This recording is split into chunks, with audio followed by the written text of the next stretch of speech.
Փաշինյանը գործում է ռուսական ուղեցրում ու Սովետ երկուսի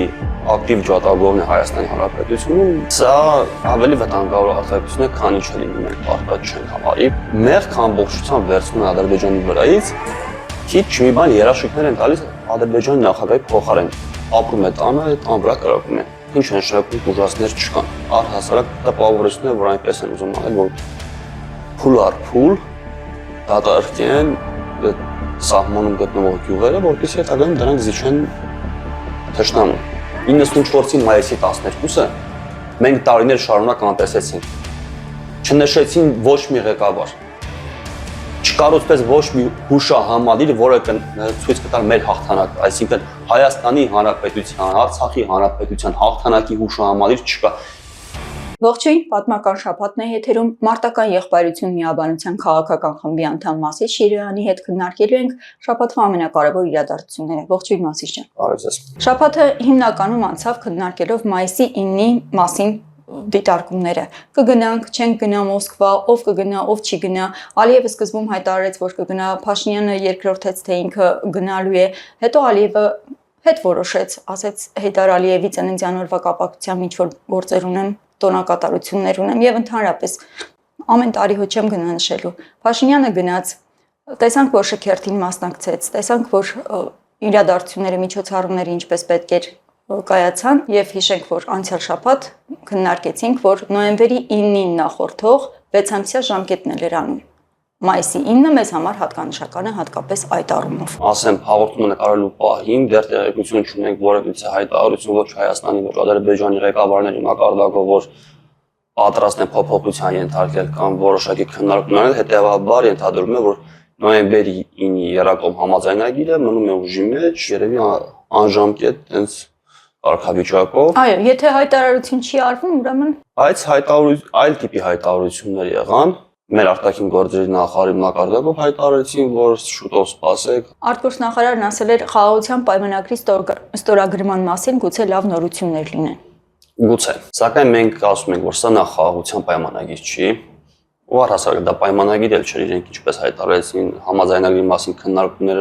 գնում, բայց Ադրբեջանը իր պահանջները շարունակում է ու պահանջները շարունակելու է։ Փաշինյանը գնաց Մոսկվա, ներկա գտնվեց հաղթանակի երկրորդ աշխարհամարտում ՀՍՀ հաղթանակի միջոցառմանը,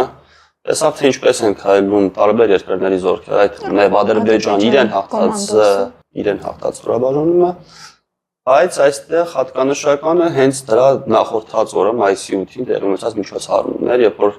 միջոցառման ժամանակ բազմաթիվ երկրների ղեկավարներ կային, բայց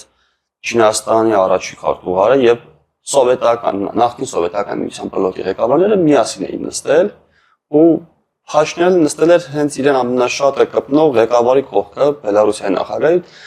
որին կարծես թե ինքը ցանկանում է նմանվել։ Ամեն անգամ դպրոցներ գնալով, չգիտեմ, տարբեր գյուղեր այցելելով, ստուգելով մանր-մունր դետալներ, իրեն զգում էր ինչպես Կենտկոմի առաջին քարտուղար ու իրեն դուր էր գալի այդ միջավայրը։ Ու երբ որ մենք անընդհատ ասում ենք, որ Փաշինյանը գործում է ռուսական ուղեցրում ու Սովետ երկուսի ակտիվ ջատագովն է Հայաստանի Հանրապետությունում, մեզ ասում են, չէ, Փաշինյանը գնում է արևմուտք հետ է բանակցում, արևմուտքի հետ է փորձում որոշակի կապեր ստեղծել, դրանք բոլորը կեղծ են։ Արևմուտքն է ցանկանում Հայաստանի հետ կապեր ստեղծել, բայց Փաշինյանը ակնհայտ կերպով ցույց է տալիս իր ուղղվածությունները։ Իմիջիայլոց նաև ռուսական ուղեցրում գտնվող բազմաթիվ քաղաքական գործիչներ, ովքեր որ Հայաստանում գործում են որպես ակնհայտ ռուսների գովքնանող գործիչներ, իրենք նույնպես սկսել են արդեն ասել, որ Փաշինյանը լիարժեք ռուսական գործիչ է։ Բանը հասել է նրան, որ արդեն ակնհայտ է մեկը մյուսի դեմ պայքարում, հիմա հարց է ինչ որ Փաշինյանը արևմուտքի կողմնակիցն է, իրենք ուզում են Փաշինյանի տեղը լինեն որպես էլի ռուսական ուղեցրի գործիչ կամ ռուսական գործակալ։ Երկու բառով անդրադառնանք Փաշինյանի ուղերձում հնչած մայիսի 9-ի առիթով շնորհավորական ուղերձում հնչած այս մտքին՝ ի հեճուկս բոլոր ներքին եւ արտաքին սադրանքների Հայաստանի Հանրապետության եւ Ադրբեջանի Հանրապետության միջև պատերազմ չի լինելու է խաղաղություն։ Սա իմ կարծիքով նման է ինչ էլ որ պատահի, մենք մեզ պարտված չենք համարելու հայտարարությանը, որովհետեւ մյուս կողմից մենք տեսնում ենք, որ հարևան Թշնամի Հանրապետության ղեկավարը պարբերաբար ասում է, որ եթե մեզ չտան թղթով, մենք դա վերցնելու ենք ուժով, ինչպես եւ արել ենք։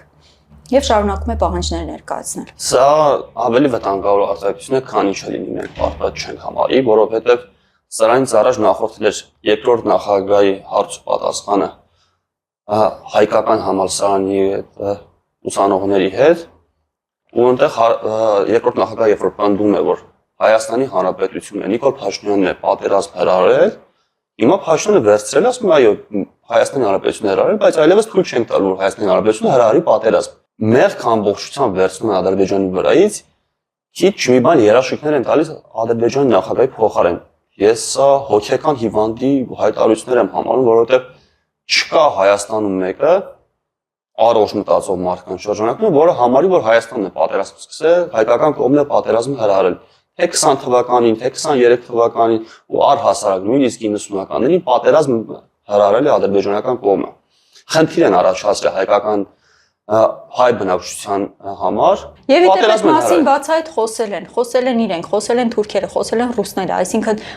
հիմա ինչ ենք ուզում, ինչի ենք ուզում անպայման մենք լինենք մեղավորը։ Հիմա Փաշինյանը ուղղակի վերցրել է հայերի մեղքը, ասում հայերն են մեղավոր, ու մենք այլևս չենք թողնի, որ Հայաստանից ինչ-որ մեկը փորձի պատերազմ հրահրել։ Ինքը նախկինում նույնպես հայտարարել էր, չէ՞ որ ես սխալ եմ եղել, սխալ գծի մեջ եմ եղել, չափազանց հայրենասեր եմ եղել, հենց այն հայրենասիրությունն է այսօր ին բերել Հայաստանի, բայց Հայաստանը իր պարտքն է կատարել, Հայաստանը պաշտպանել է Հայաստանի Հանրապետության անվտանգությունը ուժային բալանսի միջոցով, ինչպես նաև Լեռնային Ղարաբաղի ինքնավար մարզը, որը հետագայում միացել էր Հայաստանին, դարձել էր մեկ ընդհանուր պետություն, այդ գործառույթներն է կատարել։ Բնական գործառույթներ, որը բնորոշ է բոլոր պետություններին, այսինքն պետությունը, երբ որ կարողանում է ուժային բալանս ապահովել, սեփական ժողովրդի անվտանգությունն ապահովել։ Քանի խոսում ենք անվտանգության մասին, անդրադառնանք նաև կրակոցներին, որ այս շաբաթ եւս շարունակվեցին Խոզնավար եւ Խնածաղ գյուղերի ուղղությամբ, եւ միայն շաբաթավերջում Պաշտպանության նախարարությունը մեկ հաղորդագրությամբ անդրադարձավ մեկ տուժված տանը եւ հաղորդագրության մեջ ոչ միայն նշվում էր, որ այո, վնասվել է տունը, բայց նշում էր տուժածներ չկան։ Դրանից հետո Factor AM-ի հարցին ի պատասխան վարչապետի աշխատակազմից տեղեկացրել էին, որ արդեն փոխանակում են տվյալները այդ հրադադարի ռեժիմը խախտելու մասին։ Այսինքն Ադրբեջանը եւ Հայաստանը պիտի սկսեն հետազոտել այդ տվյալները, ինչպես եւ Հայաստանը տևական ժամանակ տարիներ շարունակ պնդում էր։ Բայց մենք հետո լուր ստացանք արդեն Արմեն Գրիգորյանից քարտուղարից, որ միայն Հայաստանն է տվել։ Մենք նորից տեսնում ենք միակողմանի, այսինքն մենք տվյալները տվել ենք եւ ենթադրում ենք, որ դա բավարար է, այսպես ասած, բանակցություններ սկսելու կամ այս գործընթացը գործարկելու համար։ Այսպես մենք կարող ենք միակողմանի են պայմանագիրն էլ խաղաղության պայմանագիրներ ստորագրենք։ Ես հենց ամենասկզբից երբ ասում եմ ուժասներ չկան։ Նախ ինչ նշանակում ուժասներ չկան։ Պայմանակ այդ օրինակ խաղաղ պայմաններում Երևանում մեկը մյուսի տան վրա կարակի ուժասներ կան, թե չկան։ Հոգեբանական խնդիրները նույնպես համարում են դրանք դուժի ձևեր, հա, մարդը դուժում է, ապրում է տանը, այդ տան վրա կարակում են։ Հիմա քրեական գործ կհարուցեն, չէ՞, մեկը մյուսի տան վրա կարակի, թեկուզ մարդ չվնասվի, ասենք պատուհան կոտրվի, կհամարեն, չէ՞, որ դա դուժած կողմ կա։ Ենթադրվում է, որ զոհ ու վիրավոր եթե չունենք, ուրեմն տուժած չունենք, բայց հոգեբանական հարված է հասցվում։ Արդեն որ խոսում ես այդ գյուղերի բնակիչների հետ, տեսնում են, ասում են, որ այստեղ չենք պատկերացնում, ինչպես է հնարավոր շարունակել ապրել, երբ որ չենք կարողանում հողային աշխատանքներ անել, չենք կարողանում երեխաներին հանգիստ թողնել բակում խաղան, որովհետև բակերն էլ են դիտարկվում, դպրոցներ, ճանապարհներն էլ։ Բայց տուժած չկան։ Տուժածներ չկան։ Այս սրանց տրամաբանությունն է ու առհասարակ տպավորությունն է, որ այնպես են ուզում անել, որ փուլ առ փուլ դատարկեն սահմանում գտնվող գյուղերը, որպեսզի հետագայում դրանք զիջեն թշնամուն։ Ցավոք այո, ուրիշ տրամաբանության մեջ չենք կարող այս ամենը դիտարկել։ Վերջերս խոսում էինք տենց մեր ներսում հետաքրքիր բան են նկատել մեր ընկերները, որ նախկինում խոսվում էր Արցախի փուլային կամ փաթեթային, Արցախի հարցի փուլային կամ փաթեթային լուծման վերաբերյալ, չէ՞։ Ու չէին խորանում առհասարակ ինչ է նշանակում այդ փուլային կամ փաթեթային տարբերակը, ասում են, որ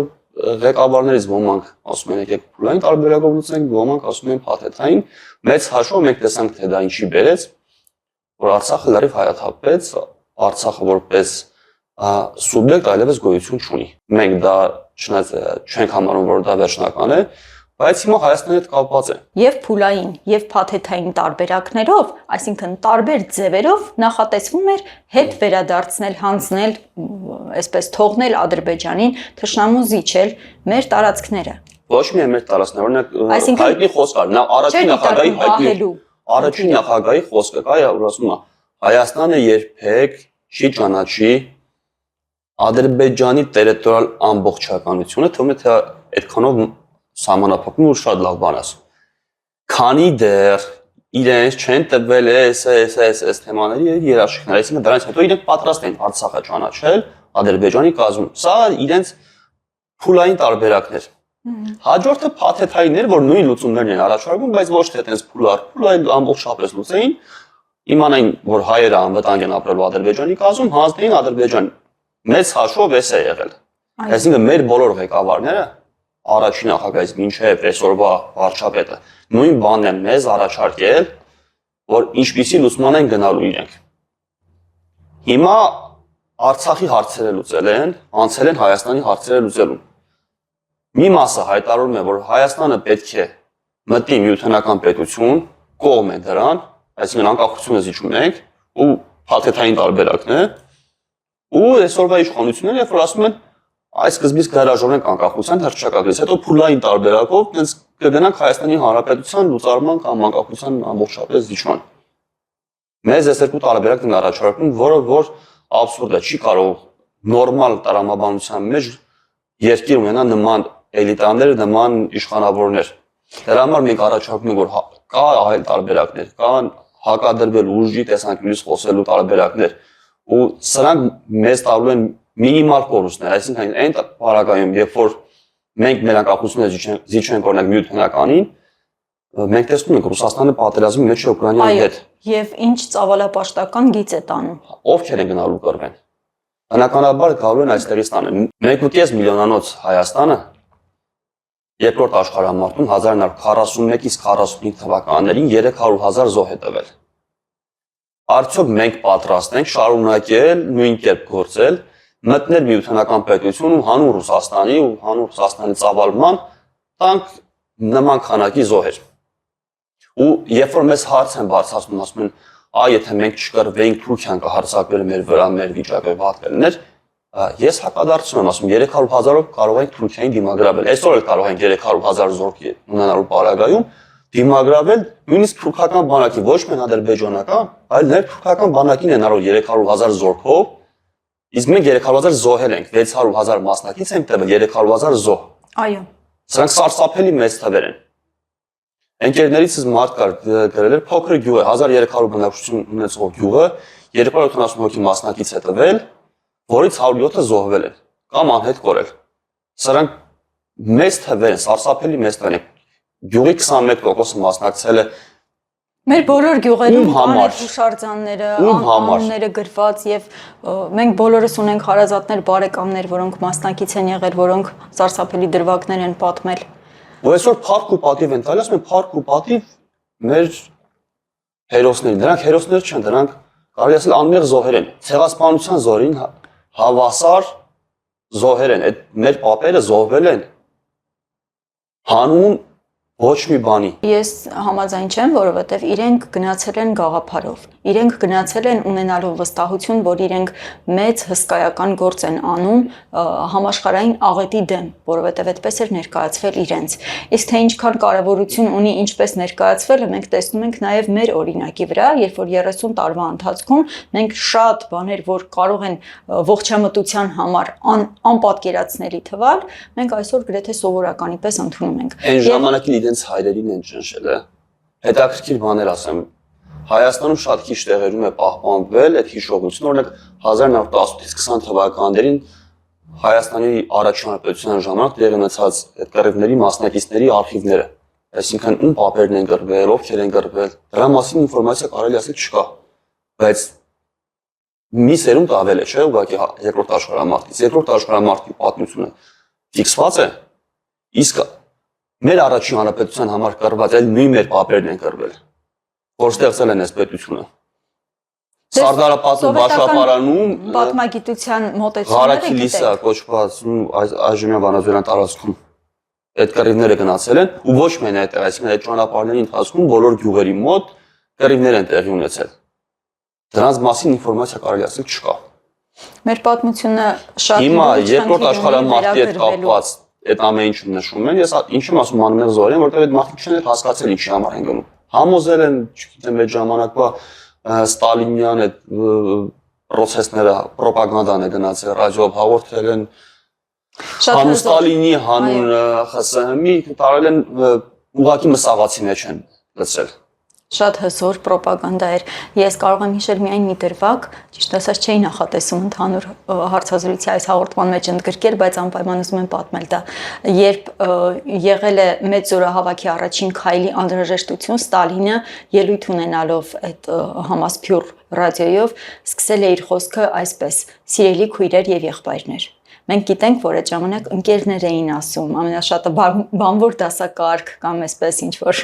դասակարգ տավարիշի, բայց սիրելի քույրեր եւ եղբայրները դա եկեղեցական համայնքային մտածողության այն ազդակն էր, որով ասում էր այ այս պահին արդեն ձեր տան մուտքի մոտ է կռիվը։ Եվ բոլոր մնացած դրվագներով կարող ենք վերցնել այս պատերազմական քարոզչության կետ առ կետ վերլուծելով գնանք, տեսնենք ինչ գրագետ տարվել է այդ գիծը եւ մարդիկ վստահ են եղել, որ իրենք գնում են մեծ գաղափարի համար եւ իրենք պիտի կանգնեն մինչեւ վերջ, որովհետեւ իրենց թիկունքում իրենց ընտանիքն է եւ արժանապատվությունը։ Մեր ընկերը Հրանտ Տեր-Աբրահամյան բազմաթիվ հաղորդումների շարք ունի, որտեղ ներկայացնում է առհասարակ թե ինչպես է տեղի ունեցել այդ ամեն ինչը։ Համոզել են 300,000 զոհ ենք տվել, հետո որպեսզի դա արդարացնեն, ասել են, որ այդ չգնայի կռվի Թուրքիան կհարձակվեր։ Ու սա ամենամեծ խաբեությունն է, որովհետև կրկնում եմ, այդ զորքով, այդ քանակի զորք ունենալու պարագայում հնարավոր է դիմագրավել, այսօր էլ հնարավոր է դիմագրավել թուրքական բանակին, նամանավանդ այն ժամանակ Թուրքիան դեռ ՆԱՏՕ չկար, Թուրքիան այդպիսի հզոր դաշնակիցներ չուներ ու հնարավոր էր, այսինքն մեկը միշտ մեր հարցերը լուծել։ Բոլոր հարցերը Ռուսաստանի օգնությամբ պիտի հարձակվեր, եթե հարձակվեր, դա էլ абսուրդ է։ Վերադառնալով հիբրիդային պատերազմի գործիքներին, որի մասին ուզում եի, որ մենք անպայման խոսենք, այս շաբաթ քաղաքագիտության դոկտոր Արթուր Խաչիկյանը մի բացահայտում արեց ԱՄՆ միջազգային զարգացման գործակալության USAID-ի պաշտոնական կայքից, առանձնացրել էր որոշակի թվեր։ Մասնավորապես 1992 թվականից Հայաստանում ծախսվել է 3.3 միլիարդ դոլար, որից 2019-ից 2024 թվերին ծախսվել է 2.1 միլիարդ դոլար, այսինքն 5 տարվա ընթացքում ծախսվել է 2 անգամ ավելի շատ փող, քան նախկին 27 տարվա ընթացքում։ Եվ դա սկսվել է հենց այս իշխանության օրոք։ 2017 թվականին կտրուկ աճել է ՀԿ-ների թիվը։ 2016-ից մենք ունեինք 256 ՀԿ, իսկ 2017-ին 1029։ 4 անգամ աճել է այս թիվը, 10 անգամ ֆինանսավորումը։ Հետաքրքիր է ինչու։ Քաղաքագետն այստեղ դիտարկում է անում, որ արևմտյան դրամական հոսքի փակվելուց հետո տեղ է բացվելու ռուսական ազդեցության տարածման համար, որովհետև այս մասնագետներն են, իրենք ի վերջո պիտի շարունակեն այս գործը անել, իշ դրամաբանությամբ եմ ասում։ Ես կուզեի, որ մարտականի դիրքորոշումը մենք ներկայացնեինք։ Ծանոթացել եմ այդ հայտարարությանը Խաչիկյանի։ Տպավորիչ թվեր են։ Թվերը բավականին տպավորիչ են, բայց ինձ համար հարց է առաջանում, ինչ է հիմա անում։ Այսինքն ինչի է հիմա բացահայտում։ Դե փակվեց, առիթ է, դրանք բաց տվյալներ են եղել։ Եվ միշտ կարելի է խոսել դրանից խոսել ու Խաչիկյանի նման մարդիկ միշտ կարող են սրանից խոսել։ Ուղղակի հիմա դաշտը ազատ է ու Խաչիկյանը մեսեջ է տալիս ռուսներին, որ եկեք գործեք։ Դաշտը ազատ է, USAID-ին այլևս չկա։ Հարցը USAID-ին լավ էր թե վատ էր, ինչ մշակույթ է մտցրել մեր մեջ, բայց 17 թվականին ՀԿ-ներ են բացվել, 17 թվականին դեռ Նիկոլենք չէ իշխանության։ Ներեցեք Մասիս ջան, բայց ես խիստ անհավանական եմ հավանում, որ Ռուսաստանը Խաչիկյանի ուղերձին էր սպասում։ Իրենք հենց Խաչիկյանի նման մարդկանցով են փորձում ինֆորմացիա ստանալ։ Մի խոսք Խաչիկյանը կասի, մի խոսք Ռոբերտ Պաչյանը կասի, մեկը Լևոն Տեր-Պետրոսյանը դեսպանի հետ հանդիպման ժամանակ կասի, հավաքագրում են, վերլուծություն են անում, թե Հայաստանում ինչ վիճակ է։ Գիտեք, ես այս հայտարարությունը երբ լսեցի, ես ավելի շատ մտահոգվեցի այլ առումով, սա կարծես առիթ էր, որ իմ գործընկերները, այդ ոլորտում աշխատող հասարակական կազմակերպություններ կամ լրագրողներ սկսեն ներքուս տրամադրվել, որ այսքան ժամանակ իրենք տարել են արևմտյան գիծը, հիմա պիտի սկսեն փաստորեն այլ ֆինանսավորմամբ։ Մենք գիտենք, որ ամենուր հասարակություններում կան այդպիսի մարդիկ, վճարիր եւ նրանք կթել են քո ասեղը, բայց նրանց էլ ժամանակ է պետք։ 27 տարվա ընթացքում այդ գումարները ծախսվել են։ 27 տարվա ընթացքում Հայաստանում գոյություն ունի ազգային անվտանգության ծառայություն։ Այդ ազգային անվտանգության ծառայությունը գիտենք, որ երկրի ազգային անվտանգության ծառայության հետ համագործակցում, որ երկրի ազգային անվտանգության ֆիլիալն է համարվում, չէ՞։ Այսինքն այս ինֆորմացիան իրենք անգիր տիրապետել են։ Այսպես ասեմ, բացարձակապես չուզելով ուշադրության արժանանալ ազգային անվտանգության ծառայության կողմից, պիտի փաստենք, որ մեր բոլոր կադրերը պատրաստվում են Ռուսաստանում։ Դա գաղտնիք չի, դա բաց է։ Մենք այսքան տարի խոսում ենք, որ պիտի ունենանք այստեղ դպրոց, բայց այդ դպրոցը 100 տարեկանից ավելի ծառայության ազգային անվտանգության ծառայության 100 քանի ամյակն են նշում։ Մենք եթե 100 քանի տարի պետություն չունենք, ո՞նց կարանք ինչ-որ մեկ կառույցի 100 քանի ամյակ նշենք ազգային անվտանգության ծառայության։ Սրա մասին չէ խոսքը, դրա մասին շատ ենք խոսել, բարձ է, բայց հիմա ես կփորձեմ նաև այլ հարցեր բարձրացնել։ Ովքեր են այդ գրանտները ստացել։ Ոնց են այդ մարդիկ հայտնվել այդ շրջանակներում,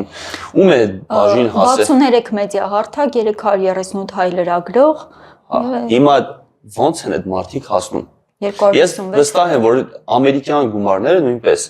շրջանառվում են ռուսական ագենտների միջոցով, որովհետև Հայաստանում դա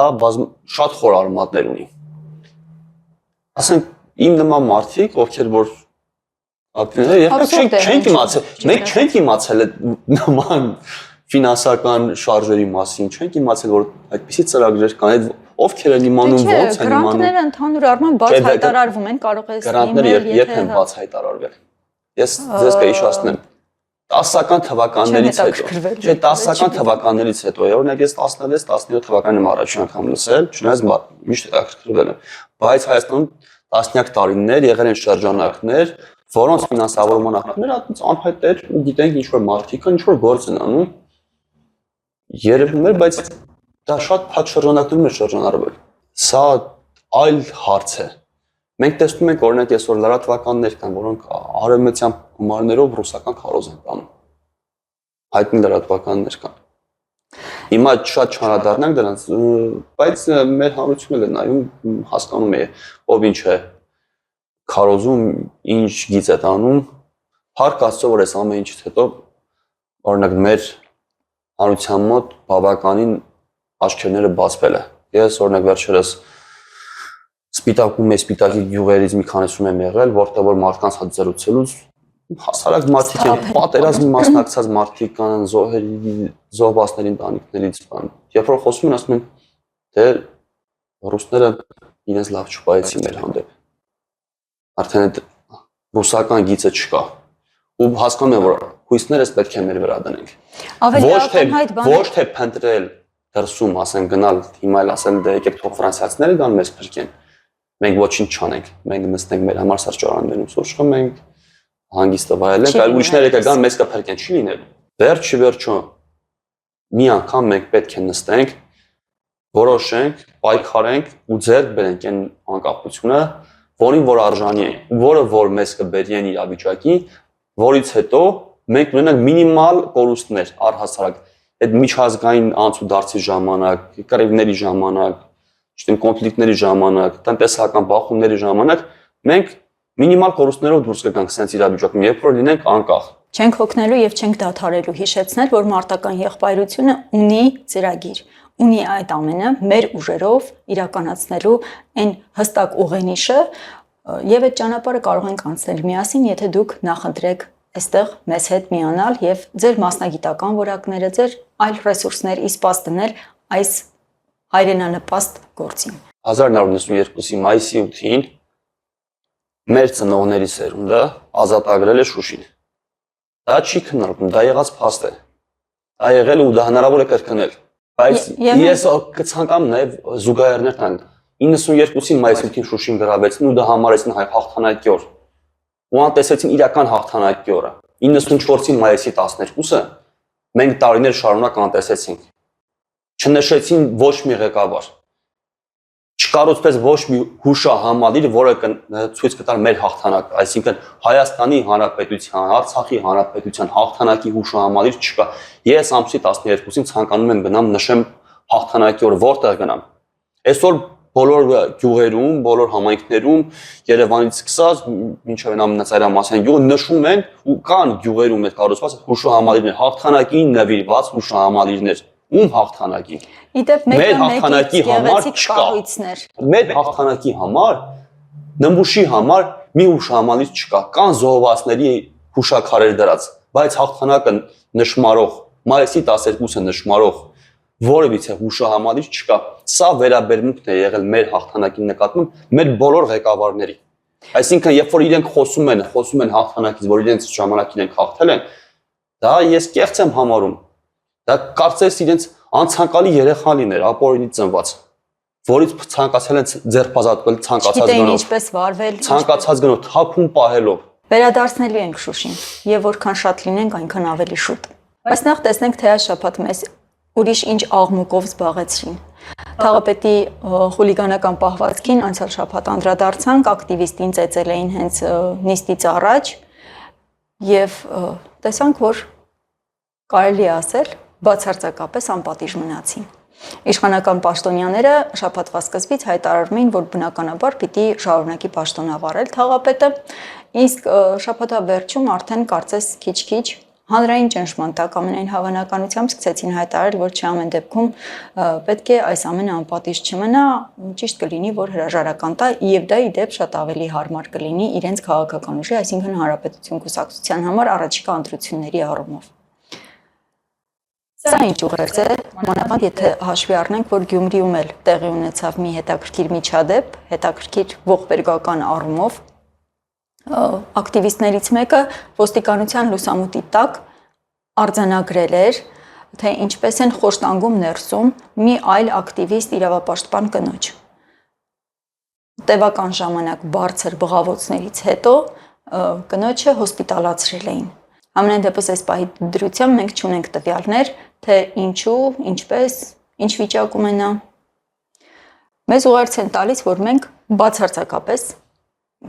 պաշտպանված չենք։ Հայաստանի Հանրապետության քաղաքացին իր իրավունքները պաշտպանելու, հատկապես Հայաստանի Հանրապետության ուժային կառույցներից իր իրավունքները պաշտպանելու առումով որևէ լծակ չունի։ Անպատժելիությունը ծնում է նոր անպատժելիություն, նոր իրավիճակներ, երբ որ մարդիկ ավելի մեծ հանցագործություն են կատարում։ Ես կփորձեմ հիշել, երբ որ Սամվել Վարդանյանին խոշտանգեցին, ոստիկանությունը բերման ենթարկեց, հետո լքեց, մեքենայի մեջ թողեց ու դուրս եկան ոստիկանները, երբ որ անհայտ մարդիկ անձիկ եկել էին նրան խոշտանգել էին, հենց նման դեպքերը, այսինքն մեկ անգամ անում են, անցնում է, սկսում են արդեն դրանից ավելի մեծ գործողություններ իրականացնել։ Փորձում են ավելի վատ ձևով դրսևորել, ու այդ մարդիկ չեն հասկանում մի պարզ բան։ Դուք իշխանությունների աշխատողները չեք, հարգելի ոստիկաններ։ Դուք մեր աշխատողներն եք։ Այդ մենք ենք ձեզ վճարում, մենք ենք ձեզ վարձատրում, ու դուք ստեղծված եք ներքին կարգուկանոնը պահելու համար, ներսում մեզ պաշտպանելու համար, քաղաքացիներին, հասարակությանը պաշտպանելու համար եք ստեղծված։ Դուք պարտավոր եք հակառակ դերում գտնվելու, այսինքն անօրինություններից քաղաքացիներին պաշտպանել, ոչ թե ինքներդ ստեղծեք անօրինություններ ու ստեղծեք անպատժելիության մթնոլորտ։ Ու կապ չունի, այսինքն դուք երթում եք տվել, անցել եք ծառայության ոչ թե քաղաքական ղեկավարությանը, այլ Հայաստանի Հանրապետությանը։ Ու երբ որ դուք տեսնում եք ղեկավար մարդիկ թույլ են տալիս հանցագործություններ, թույլ են տալիս սխալներ, տալիս են հրամաններ, որոնք որ օրենքից դուրս են, հակառակը պետք է անեք, դուք նրանց պետք է ձերբակալեք։ Նրանց դեմ քրեական գործեր պետք է հարուցեք։ Ոչ թե հակառակը եկեք ժողովրդի մեջ, չգիտեմ ինչի եք հասնելու։ Եվ մի մոռացեք, որ կարող է մի րոպեում իրավիճակ փոխվել, իշխանություն փոխվել, եւ դուք պիտի ունենաք հնարավորություն արդարացնել ձեր այս արարքները։ Հրաման եմ կատարել, այս պարագայում չի լինելու արդարացում, որովհետեւ հրաման կատարելուն էլ կան չափանիշներ։ Վերջում մարդ եք, դուք եք հայ, դուք եք մարդ, ասենք նախատեսված չեք հայ ազգին հալածելու համար։ Մի փոքր անդրադառնանք այլ խնդրի, Ռուս-ուկրաինական ճակատում երկար շարունակվեցին բանակցությունները, որ հրադադար հաստատվի։ Ռուսները խնդրում էին կամ պահանջում էին երրորդյա հրադադար, որպեսզի իրենց շքերթը հավուր պատշաճի կազմակերպեն անվտանգության կանոններով համապատասխանաբար դրան եւ ճանապարհային երկրների ղեկավարներին բավականին մեծ միջոցառում էր, ամեն դեպքում 80-ամյակներ։ Իսկ ուկրաինացիները ասում էին, որ դա երեսպաշտություն է եւ նվազագույնը 10 անգամ ավելի, այսինքն մոտ 1 ամսյա հրադադար պիտի կնքվի։ Արդյունքում մենք տեսանք, որ մինչև վերջին օրերը հյուրերը չէին կարողանում ժամանել, օդանավերը պտտվում էին երկնքում, գնում էին տարբեր այլ հանրապետություններ, այդ թվում եւ մեր հարևան հանրապետությունն էին վայրեջ կատարում տևական ժամանակ սպասում, հետո նոր երկինքը բացվում էր, գնում էին Մոսկվա։ Այսօր եւ առհասարակ ամեն օր շարունակում է նաեւ դրոններով հարձակումը։ Այսպիսով աշխարհը մեզ ցույց է տալիս, որ նույնիսկ այս հսկայական միջոցառումները, որոնց համար Ռուսաստանի պես երկիրը, որ շոուի համար ոչինչ չի խնայում, բավականին մեծ ուժեր էր նետել ասպարեզ, չի կարողանում լիարժեք ապահովել անվտանգություն։ Չէր կարողանում օդը փակել, հայտնի օդը փակել արտահայտությունը։ Իշեր պատերազմի ժամանակ ասում են օդը հեսա կփակեն, օդը կբացեն, օդը կփակեն, չի փակվում այդ օդը։ Պատմական հեգնանքով այդ օդը չի փակվում, բայց դա չի նշանակում, որ մարդիկ դրանից ընկճվում են կամ, չգիտեմ, հանձնվում են, ասում են դե լավ է, շարունակություն չկա։ Չգիտեմ, ռուս-ուկրաինական պատերազմը առհասարակ մեծ խնդիր է առաջացրել, աշխարհի նոր վերաձևում է գնում, պետությունների այլ պետությունների համար նոր հնարավորություններ է ստեղծել ու այդ պետությունների շարքում ենք նաև մենք։ Մեզ համար է սա հնարավորությունների դարաշրջանը։ Այսինքն մենք կարող ենք մեր ստատուսը փոխել դեպի լավը։ Ոչ միայն նախկինում ունեցած, այլ մի բան հնարավոր է ավելի լավ դիրքերում հայտնվել։ Ինչպես որ արեց դա Ադրբեջանը, օրինակ Ադրբեջանը իրեն արդեն համարում է միջին պետություն։ Այնինչ դա կարող է մենք անել։ Ու դեռ շարունակվում է, դեռ այս խմորումները շարունակվում են, աշխարհում նոր կռիվներ են հրահրվում, Հնդկաստան, Պակիստան, սրացումներ են։ Դեպ Ադրբեջանը դիրքավորվեց պրո-պակիստանյան, այսինքն ինքը հստակ արդեն հայտարարությամբ իր աջակցությունը հայտնեց, Հնդկաստանին դատապետեց։ Մենք տեսնում ենք, որ այս ուղղությամբ արդեն կոալիցիան ձևավորվեց։ Նոր բլոկներ են ձևավորվում ու հետաքրքիրն այն է, որ օրինակ նույն Հնդկաստանը հայտ է ներկայացրել լինել գերտերություն, այսինքն միջին տերությունից վերածվել գերտերության, որովհետև ինքը այդ ամեն ինչի պոտենցիալ ունի։ Երկրորդ աշխարհամարտից հետո ձևավորված այդ գերտերությունների հանգյակը որ կար, հիմա փոխվում է։ Այսինքն նոր պետություններ են հայտնել, որոնք ասում են մենք ձեզնից պակասը չենք։ Նույն Հնդկաստանը, նույնիսկ Պակիստանը հայտ են ներկայացնում ու այլ պետություններ նույնպես, որ մենք կարող ենք նաև հայտնվել այդ սեղանի շուրջ, որ մենք էլ որոշենք աշխարհի անվտանգության ճարտարապետությունը թե ինչպեսի պետք է լինի։ Հիմա սա նոր ժամանակներ են, նոր հնարավորություններով։ Ու երբ որ մենք գործենք, մենք մասնակից լինենք, մեր ստատուսը հնարավոր է ավելի բարձր լինի։ Բայց լռելու դեպքում ցանկացած ելքով մեզ համար միշտ լինելու ավելի վատ։ Այսինքն երբ որ մենք չենք մասնակցում ոչ մի process-ի, ոչ մի թեմայի մեջ մենք չկանք, ցանկացած ելքով Պակիստանի համար լավ կլինի, Հնդկաստանի համար լավ կլինի, Ռուսաստանի համար լավ կլինի կամ Ռուսաստանի համար վատ կլինի, մեզ համար վերջանալու է վատ ելքով, որովհետև մենք ինքներս մասնակից չենք։ Մենք գործոն չենք, մենք սուբյեկտ չենք, մեզ հաշվով պետք է որոշումներ կայացնեն այլ պետություններ։ Պատերազմ չի լինելու հայտարարելով խնդիր չի լուծվում, որովհետև պատերազմներն ամենուր են։ Ամենուր հատում են սահմանները եւ արդեն ոչ մի ձևով անվտանգության երաշխիքներ որևէ մեկը տալ չի կարող։ Անում է մենք հասկանանք, ինչպես կարող ենք դիմագրավել չարիքին, ինչպես ենք պատրաստվում առաջիկա պատերազմում պահել մեր տարածքները, վերադարձնել մեր կորուստները եւ գուցե գնալ առաջ։ Մենք պատրաստվում ենք։ Ձեզ էլ սպասում ենք։ Միացեք մեզ։